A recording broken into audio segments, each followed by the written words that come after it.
بسم اللہ الرحمن الرحیم ان الحمد للہ والصلاة والسلام علی من لا نبی بعد اما بعد عقیدہ ختم نبوت کے بارے میں حدیث نمبر 116 بیان کی جا رہی ہے۔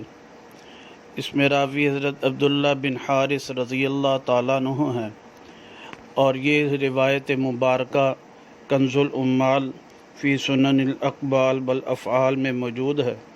رقم الحدیث 923، صفحہ نمبر 104، جلد نمبر 1 ہے۔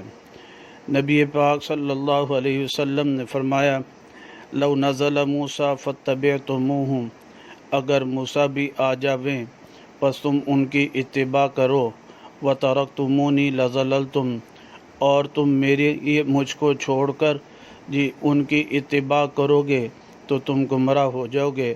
انا حظکم من النبیین وانتم حظی من الامم، فرمایا میں تمام انبیاء میں سے تمہارا حصہ ہوں صرف، وانتم، اور تم تمام امتوں میں سے میرا حصہ ہو۔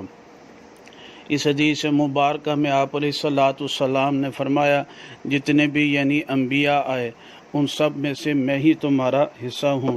یہ آپ علیہ الصلوۃ والسلام کی ختم نبوت کی دلیل ہے کہ آپ علیہ الصلوۃ والسلام کے بعد کوئی نبی نہیں۔